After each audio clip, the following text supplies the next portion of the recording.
Hey guys, welcome back to the Nerdshift Network. And I'm here with Mickey Smith, who most of you guys know by his handle, Cell Phone Wallet Keys. And got to start off with that one. Like, where did that come from? There was a famous Adam Sandler skit, a while back. Is that where it comes from, or give me the origin on that one? I know that mine actually predates the Adam Sandler thing, or I'm sure people were saying it before me, but uh, it really all started with my wife. Honestly enough, that was always what she would say to me before we'd leave the house: uh, cell phone, wallet, keys. I like that.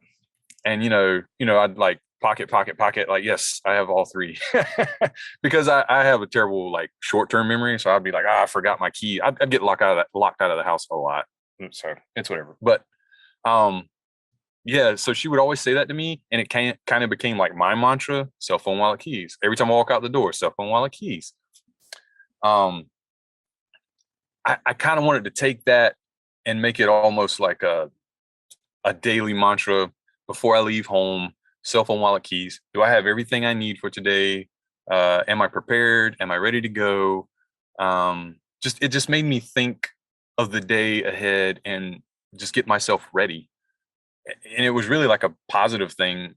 It started, I started doing that a few years ago, and my wife even like embroidered something by the door that says cell phone, wallet, keys. That's So awesome. but I took it as like a call to action for the day. You know, let's get it done, basically. I love that. Like, there's a personal connection to it, which is great. Yeah. I can't say there's anything connected to superhero talk. So I love that. And speaking of personal, like, so you again, like we were talking earlier, you have a very, accomplished past, and you have a lot of stuff. I mean, obviously your TikTok videos are amazing. Your knowledge in comics and beyond is amazing. But you also have like an amazing skill. Dude, your voice is like butter. Like, Thanks. you do some voiceover work. How did you get into that? Because that's super interesting, and it's so tied to fandom too, because we have such, iconic voiceover, whether it's animated or whether it's in other projects that we've seen. So there really is a connection to that. And so how did that become kind of, obviously a profession for you? Um, so growing up as a kid, cartoons were a big deal to me. Short for everyone, but I kind of held on to them as I was growing up. It was one of those things I didn't really grow out of. Like, I really like animated things, where it was movies, TV shows, anime, whatever it was. Um, it interested me. So, and it wasn't until I got a lot older before I realized, oh, like that can be a job where you just make funny voices, which is, what I do all the time in my spare time, just make funny voices to my talk to myself in character and stuff. Because I love acting. I did theater all throughout high school and even some stuff afterwards. And so acting is a part of what I always wanted to do. It wasn't able to work out for me in terms of like moving to Hollywood or New York. I kind of wish maybe I took that jump earlier. But as I got older, you start to think I probably won't get the chance to do that now. I'm married, I have kids, I can't just, up and leave.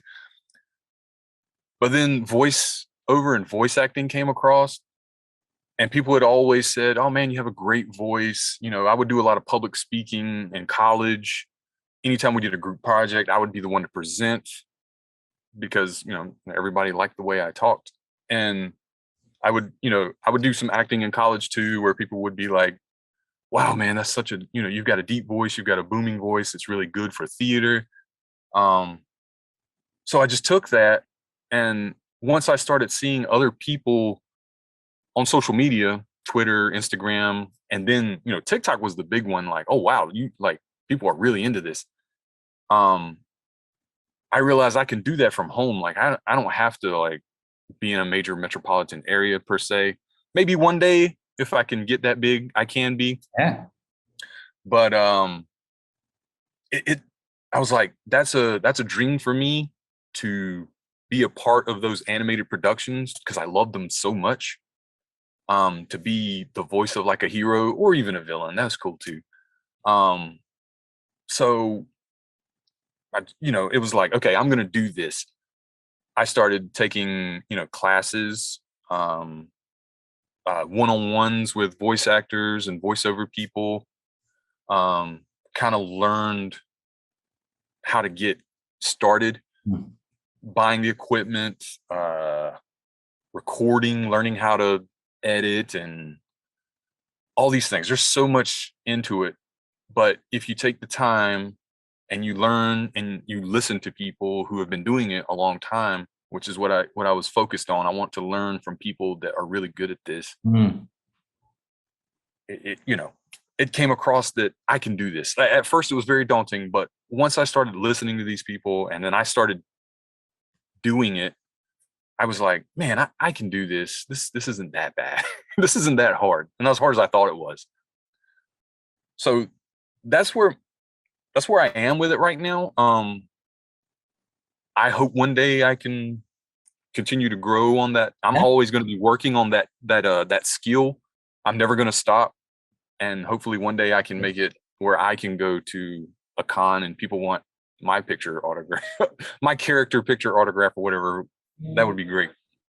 I mean, that's amazing too. And I think, there's so much to unpack there. That's like so much positive stuff. Like one, I loved what you said, and this wasn't the way, we're just going with the conversation because this wasn't the way I was thinking about it. But like, I love what you said about like finding out the path, like talking to people that have, that have done it and finding out what the playbook is. Cause I feel like, a lot of people don't think that way. And I think when I talk to people that are successful in whatever it is, I love that. And it's something that is very common. And this isn't like a self-help interview, but like, it's funny for people that are, that do eventually watch or whatever, it really is important because I think a lot of people aren't taught that. Like, I talked to a lot of people in so many walks of life, but that is such a good way to look at it because people just eventually they just want to do it. And the ones that really take the time to figure out what you have to do and what the steps are and talking to people and learning from people,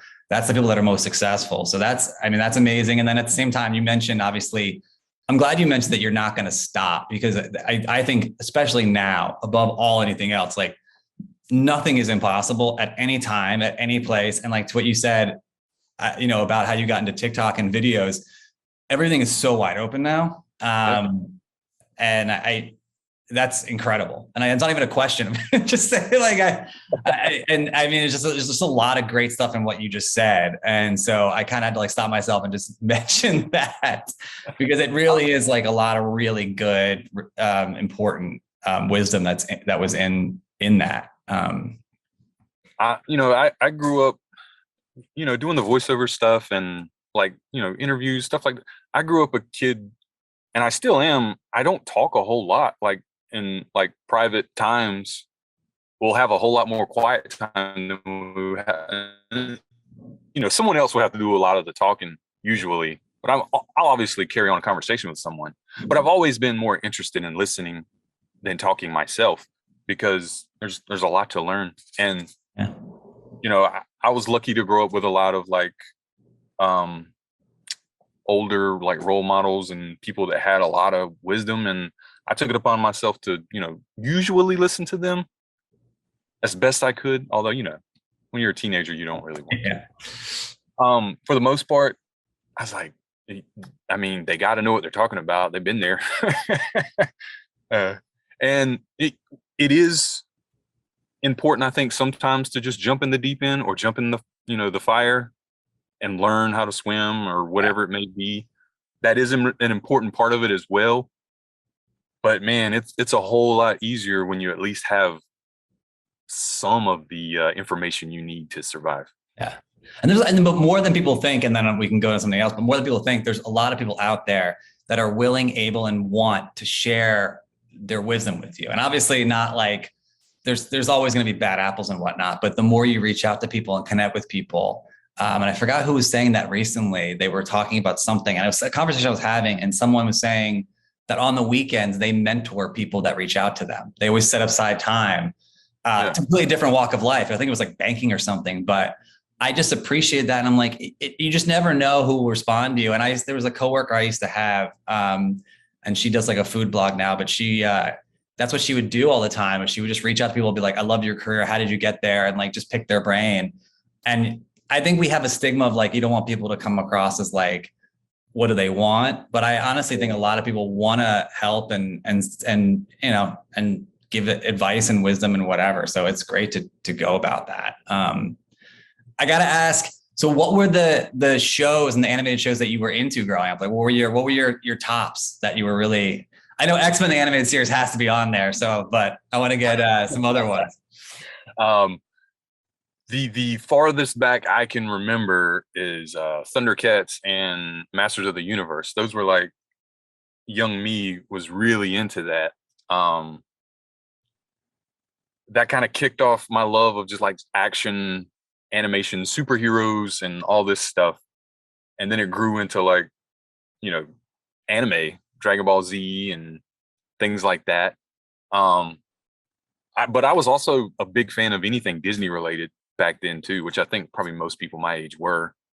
And Saturday morning cartoons with like the Disney lineup was like my thing. So, gummy bears and stuff like that. I was all about it as a kid. Do you remember the Disney afternoon? Oh yeah, Darkwing Duck. Yeah. What else? DuckTales.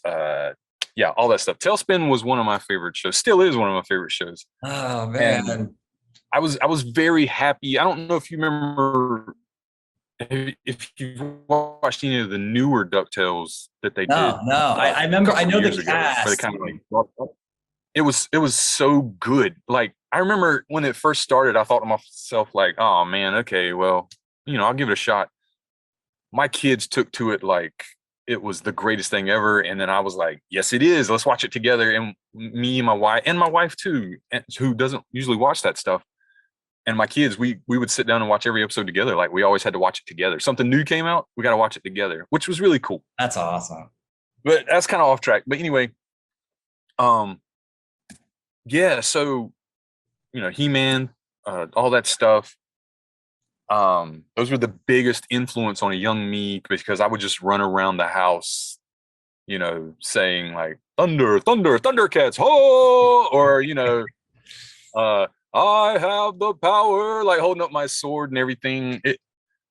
Those meant a lot to me, and it kind of started me. I'm pretty sure that's what really like ignited where my path was going to go eventually, if I was, smart enough to chase it, which I think I finally am. But then, yeah, what was it? I don't remember how old I was, but a kid gave me an X-Men comic book on a playground. I want to say I was like 8 or 9, maybe. I don't remember exactly, but that was actually my introduction to comic books. And then this kid was like, there's like a cartoon too. I was like, I did not know that. And then from that moment on, yeah, X-Men and superheroes I was all about it. I mean, X-Men was for those that don't know, that aren't like of our age group, and I'm glad they're bringing it back, but it was such a good show. Yeah.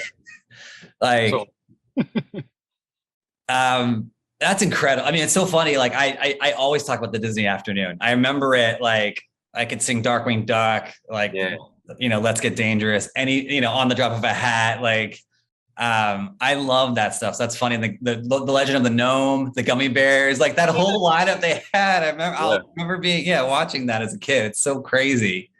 What was cool about the newer DuckTales too was that they were incorporating the like Darkwing Duck would be in a few episodes. Tailspin would show up every now and then.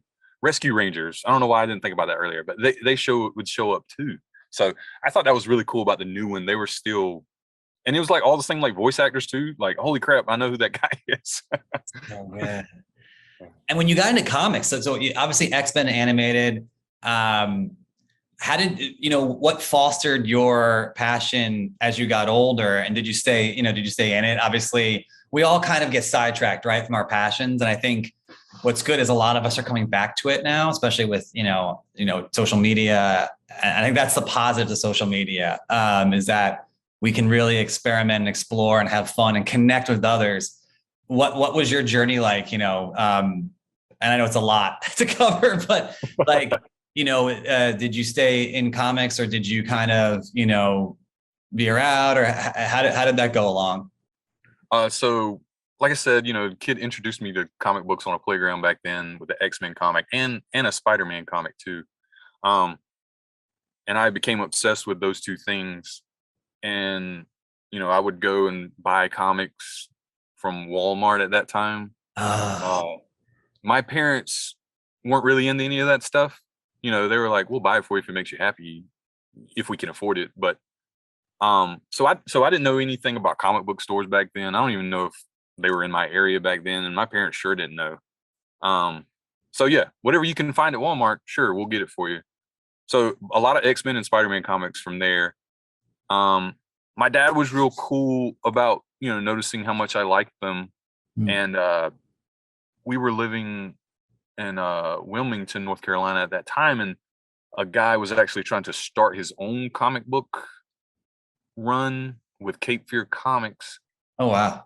And I guess he knew him from work, or somebody at work knew the guy, and he gave me, or he got like this guy's like original, it wasn't as big as a comic, but it was a book, where he had drawn and written stories in it. And it was all like way mature too. Like for like a 10-year-old, I should not have been looking at this. But he was cool enough to give it to me. And it was very much reminiscent of like the original Crow comic. Yeah. As far as the artwork goes. And there was like so many like blood and guts and nudity, but he was like, if my son's interested in this, maybe, and I got to meet the guy back then, and he was very cool. And he gave me like his first comic that he actually printed too. Wow. I don't think the company's around anymore. I don't even know if it's worth anything, but I do keep them because they mean a lot to me. Yeah. So yeah, I stayed on comic book stuff right up until I had kids, and it kind of fell to the wayside for a little while because buying comics every week is pretty expensive. Yeah. So I'd say for about 8 years, maybe, because I had my first child, and I had another one like 5 years later. For about 8, 9 years, I was kind of not buying comics. Of course, I was still keeping up with like the movies, like Spider-Man and Blade and Ghost Rider and the first 3 like X-Men movies. That was all in that same era and time. And then the MCU came back, and then I was like, man, I'm totally getting back into comics. I just love it too much. That's awesome. And I started, because there's 2 here in my town, 2 comic book stores.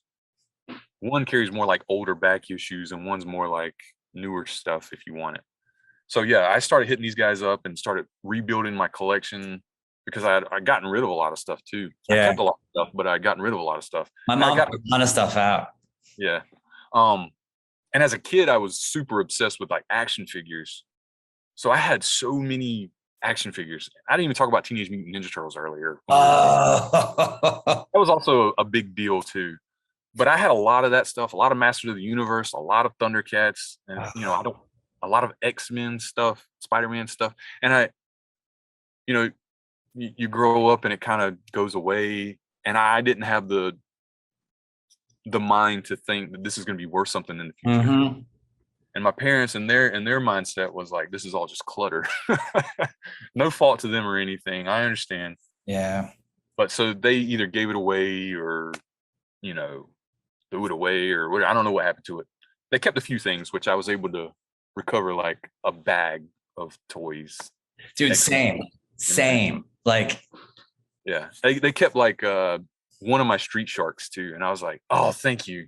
Even though it's like it's so dirty, and I tried to clean it, I didn't have any luck with it. I'm gonna try some stuff. I just don't want to damage the toy itself.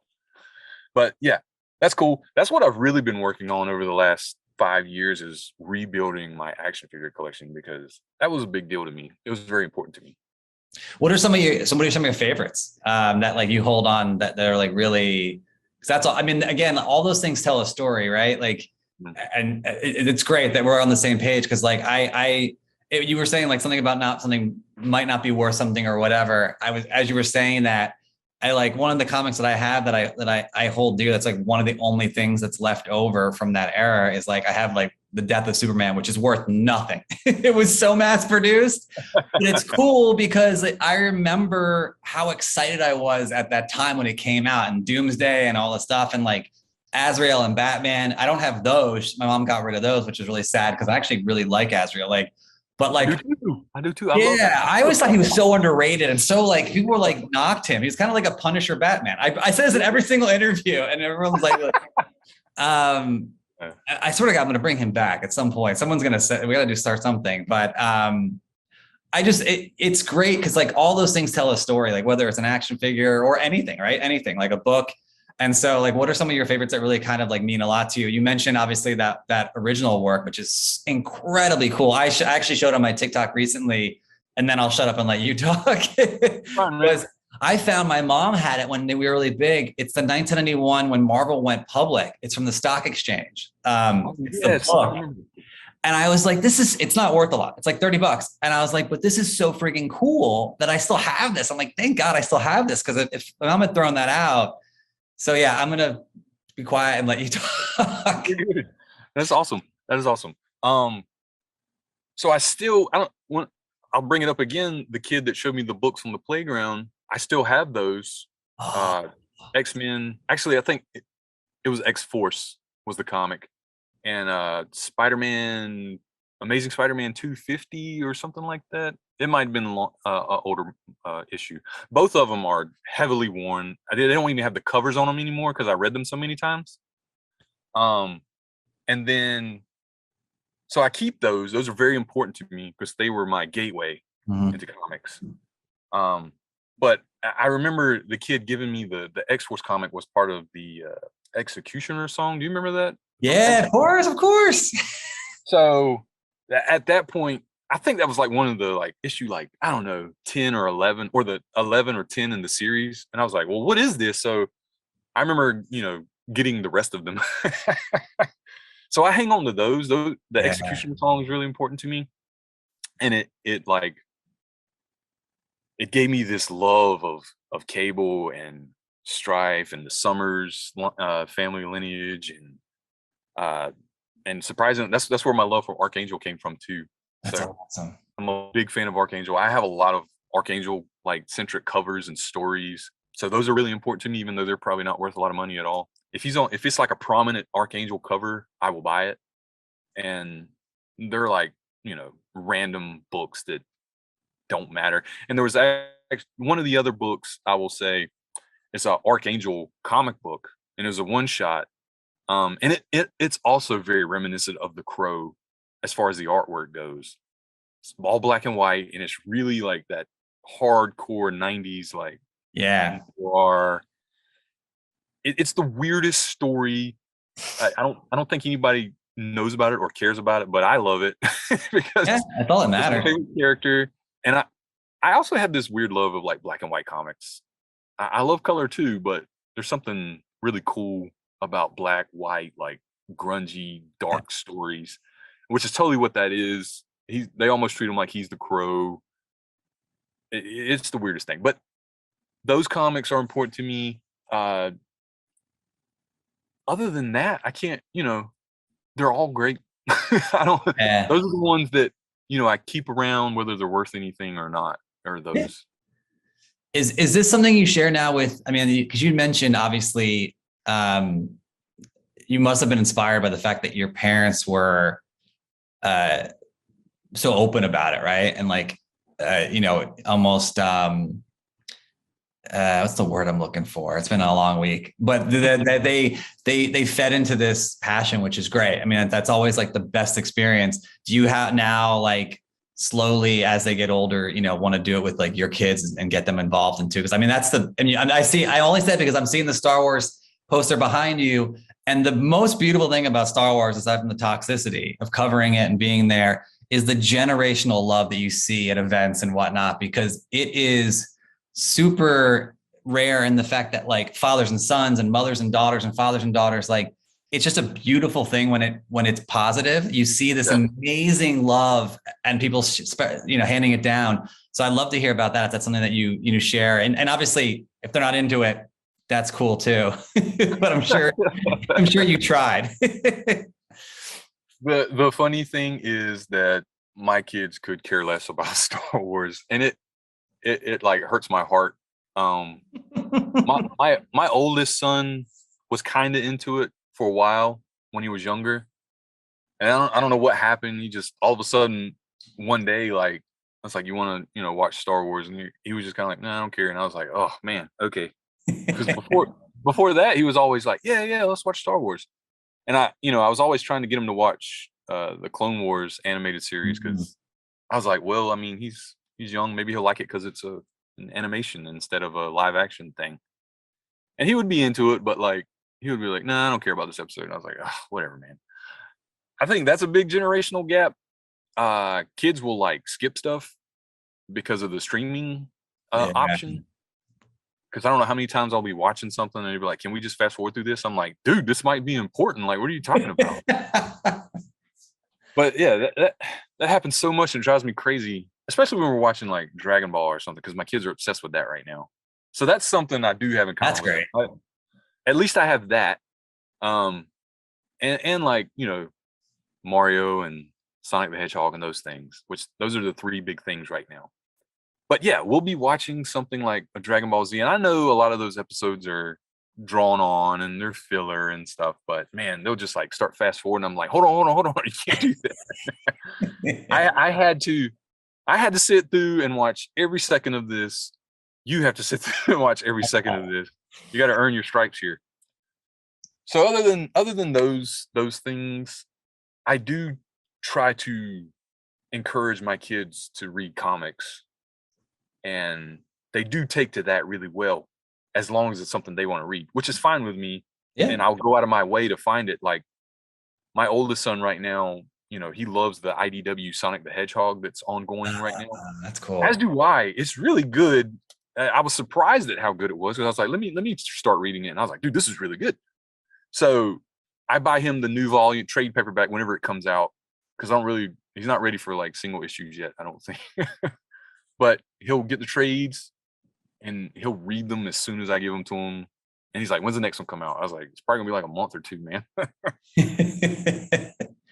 But my youngest is 5, about to turn 6. He's also, he sees him reading them, and he's like, "Well, I want to read them too." Like, even though he's kind of learning to read right now. He's pretty good, but not ready for that. But I'll let him look at it, because as much as I love the story of comics, my biggest interest in comics is art. Honestly, I love the artwork. So we're always just like, I'll flip through the trade just to find like the alternate covers in the back, and I'm like, "Dude, look how cool this is! Look how cool this is!" And we'll share that together.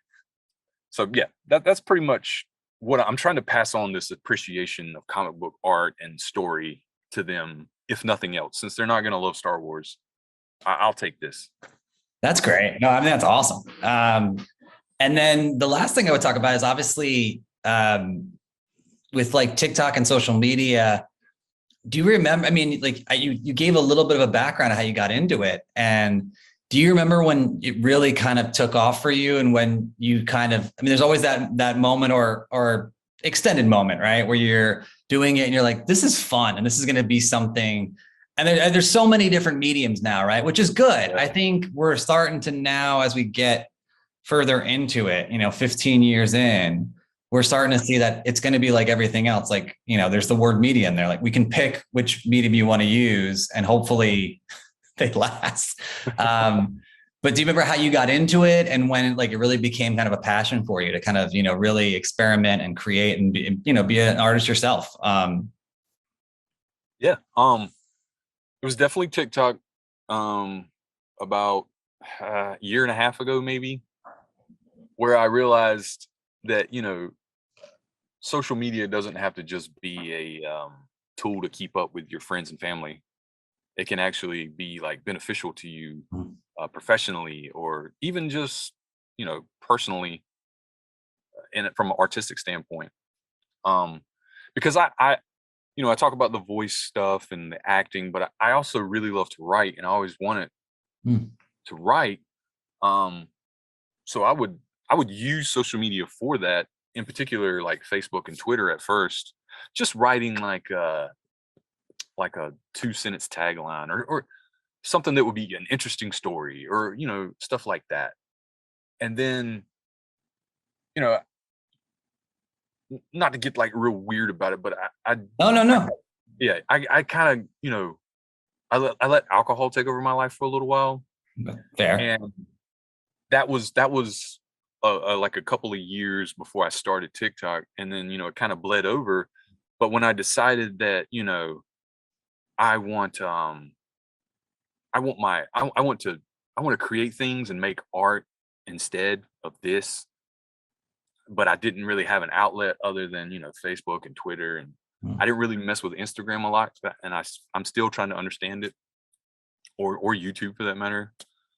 TikTok gave me this like easy opportunity to make something, without a whole lot of knowledge of editing or any of that stuff.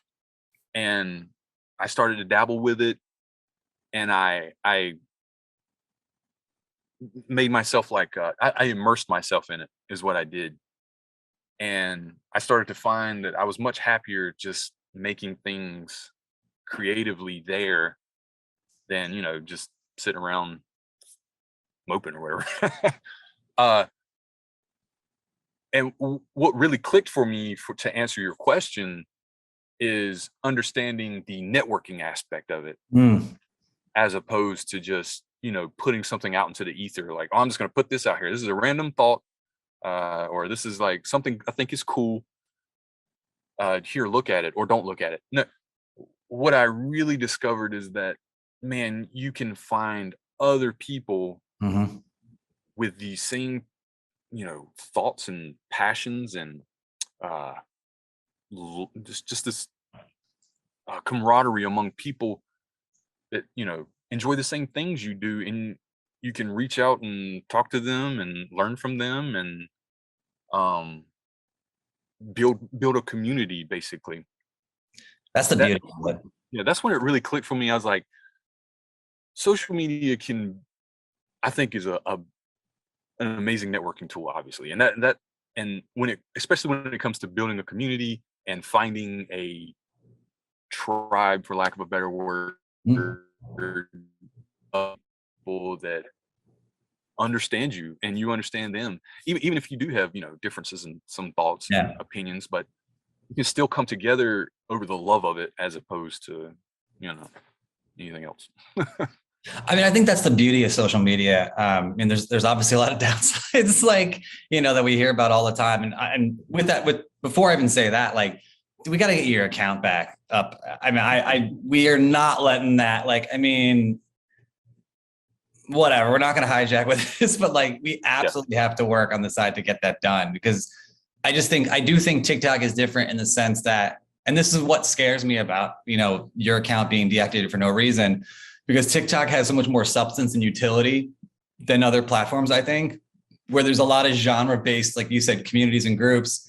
And I think it's even heading towards that further in the future, because they've stripped the music away. So it's not going to be the dancing thing anymore. There's no music. yeah, They even upgraded the editor, which I thought was really great. And what you said about, like, without knowing a bunch about editing and stuff, you can, and that's the beauty of it. The tool has this built-in thing that's with the real value.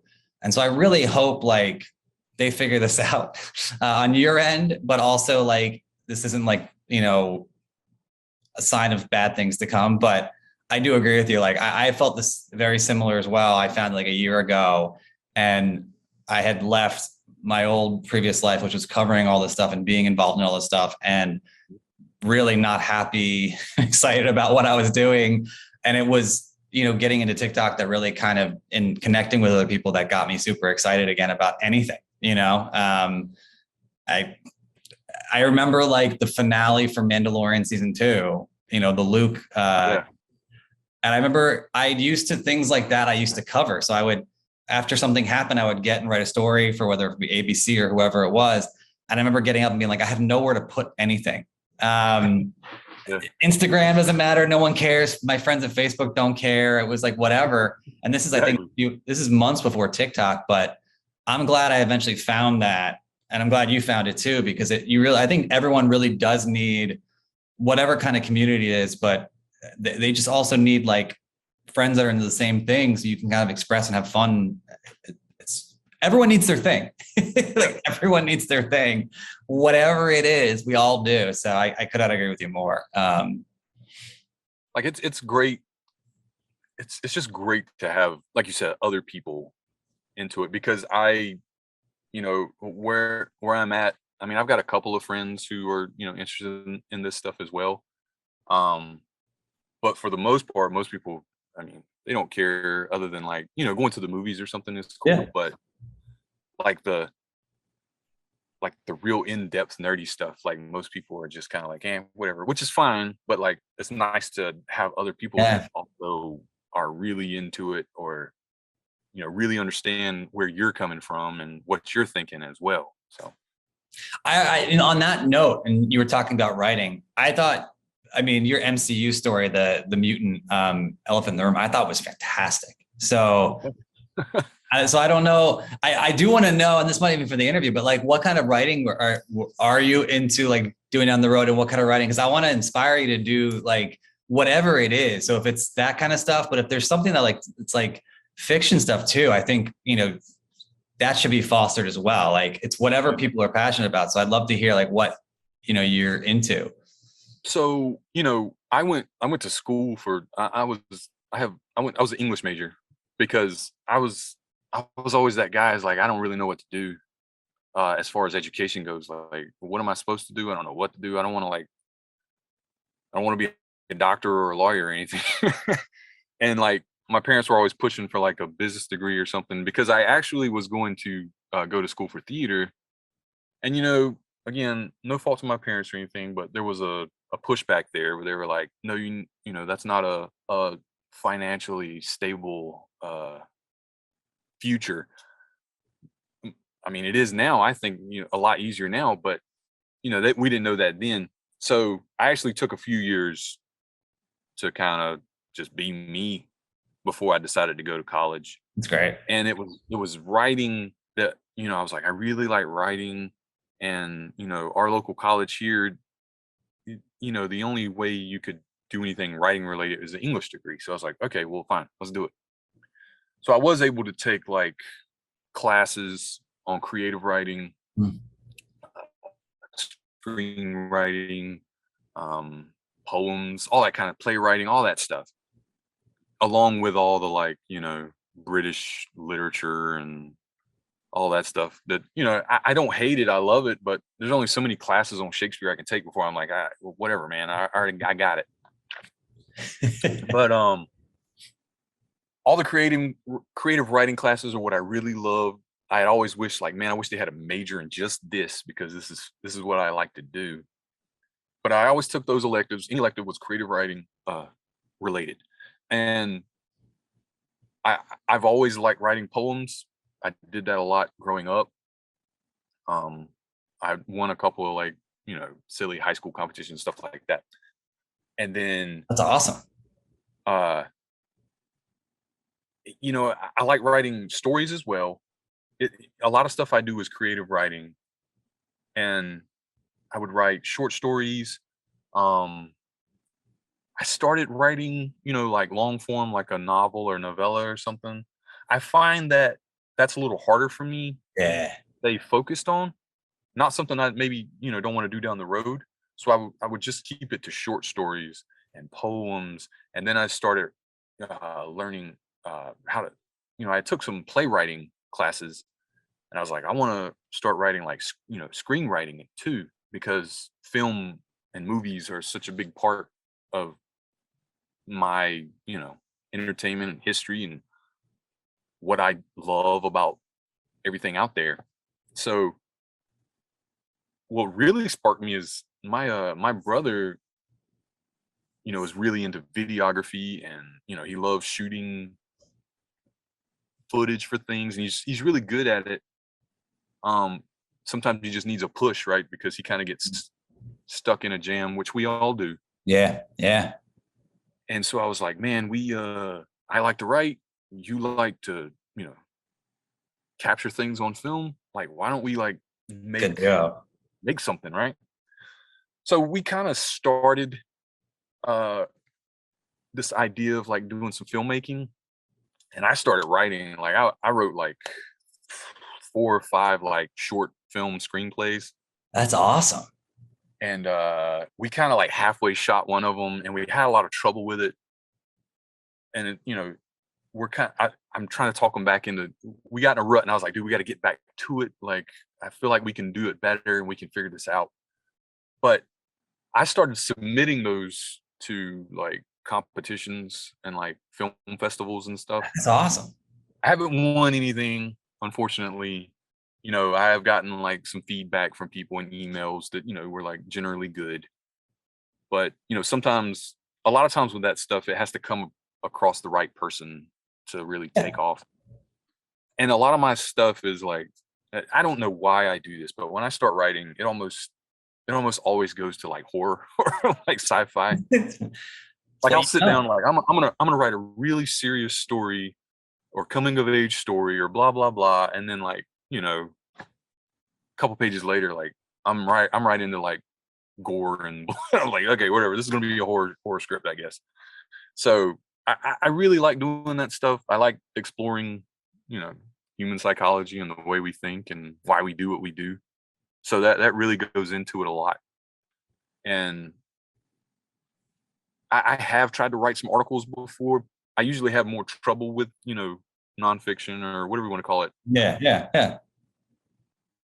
But if I'm writing about something I like, it's a different story. So I've been having fun with the Nerd Initiative stuff, because I can just pick something that I like and that I know something about, and I could probably go on about for a while. Yeah. I can do that.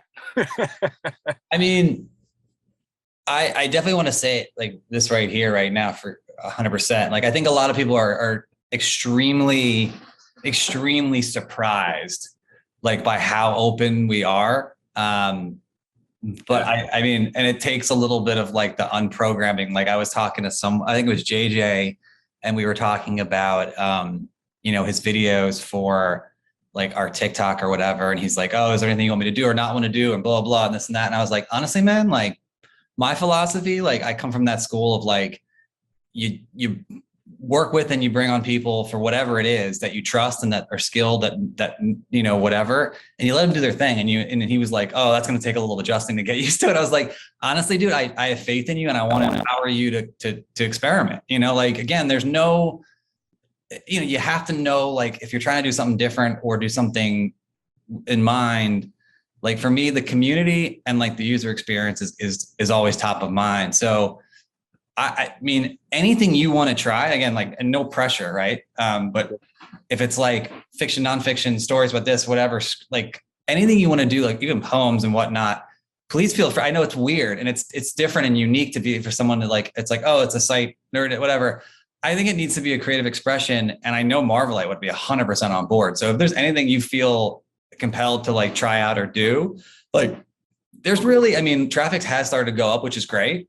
But again, there's no expectations from anyone, right? Like, that's the cool thing about having something like this, is that, like, if we want to throw up a poem, or if we want to throw up a screenplay, or if you want to throw up like a little write-up with like a video that you had produced or whatever, just to throw up and see how people react to it. I always say we should do it. It's the whole essence of it is supposed to be something that we fun and experiment, and it's going to be a sandbox. I keep saying that, like, that's the main thing. And that's really the whole goal from day one, is to be like, we just want to create a sandbox for people. And for these things that, again, like, you connect on TikTok about both being fans of Marvel or movies or comics or whatever, but we all have these hidden little like talents and hobbies and skill sets, and we should foster them all, if it's voiceover or writing or movie making or whatever, as long as it's positive. I think we're all for it. So I just want to extend the offer. Like, if there's anything you ever want to do, feel free, please feel free. Like, I just think it's cool. And why, like, really the word is why not? Like, what? That's awesome, man. What's the worst thing that, what's the worst thing that, you know, like, and that's just like, so when you said that, like, I thought about that too, when you mentioned writing, and I was like, oh, is he speaking like stories that are about, like, you know, Marvel and TV, or is there other things? Cause I'm like, because like a light bulb went off in my head and I was like, that would be super cool to start putting stuff up and see what people have, like, or if, even if we wanted to create like, I don't know, like these short stories on like our favorite characters or whatever, why not? Why not? Like, if I want to start writing a Batman series, like, that's random, like, who's overseeing it? That's going to be like, you can't do that. No one, you know? So like, just want to say that that's my soapbox commentary or whatever, but yeah, that's all. Yeah, like you're saying with JJ, it's kind of like that was definitely weird, because you're getting used to, like, you know, just write whatever you want. Like, because I mean, I've written some things for, like, as weird as it may sound, like fantasy football, because I'm a big fan of football. But there was a time where I was writing some articles for a website, I don't think it's there anymore, that was all about fantasy football. But, you know, everything had to be like, you know, we need you to write on this or that or that. So I'm really used to that, like, we all are, of like, okay, it's got to be here, and it's got to be about this, it's got to not do this. So it does take some getting used to. It takes a while. There's yeah, it's a great thing though. Like, it's appreciated. I mean, I always say this, and I'm going to say this, and like, until I die. But like, I always say, like, one of my dreams for this, and we'll get there eventually once we like grow enough, is because I want to do things that are different, right? And then look, selfishly, I want to do something that's different, because you never know. And I have the mindset to want to experiment and try things out, because you never know what people are passionate about. Because again, for me, community and user experience is going to be top of mind always. Like, aside from content, traffic, like that stuff is all like bottom for me. But like, my dream eventually, and who knows if there's a reason why, I hate the whole one and done mentality. So like, I know we've seen in the Discord, and that's another thing that we're used to, where someone's like, hey, has anyone covered the Obi-Wan finale? Like, even though I was surprised no one did, but like, has anyone, you know, whatever. I always want to jump in and be like, so what if someone covered it? You do it too. Like, my dream is eventually to see like five different opinions and perspectives on one thing, where like, there's no like territory that people can claim. Like, everything is almost like, as long as it's positive, and there's a you know, like, not positive in that regard, but as long as it's not like toxic and it's constructive and it's positive, like, I would love to see five different stories that are like, well, I like this. And then even like having them interconnected somehow, where someone's like, oh, I saw Mickey's story and he called this out and called that out. That's incredible. I didn't realize that. What about this? Like, because, you know, we all build on each other. And so that's like it's so funny, because that's like where that's my dream, is like seeing something like that, where people are collaborating and connecting and working with each other. And it's not a one and done. It's not like, I want to be different. And that's always on top of mind of doing things, is like open to experiment, trying things out, because I think that's extremely important. But I agree with you. And I think we'll get there eventually, once we get used to that. I love the mentality of like, everybody's going left, let's go right. That's kind of how I roll too. Like, you know, somebody has to be the innovator. Why not me? So yeah, you got nothing to lose. Nothing to lose. So hey, this is awesome, man. I don't want to hold you up too much on a Friday, but this is amazing. I'm glad we could connect, and we definitely should do it again. And like I said, I'll work on cutting this and putting this together. This is great, man. This is amazing. It really was. And I'm just so happy to have you here. I'm so happy to connect with you. And yeah, man, if there's anything we can do, aside, obviously the TikTok thing's priority, but if there's anything we can do, whatever, please let us know. Cause again, it really is like community and people, like, opening things up for people is our top priority. And because we wouldn't be even doing this without like talented people like yourself. So please don't be afraid. Anything you ever need, let me know. Seriously. So. Well, I appreciate it, man. This is awesome. This is great talking to you also.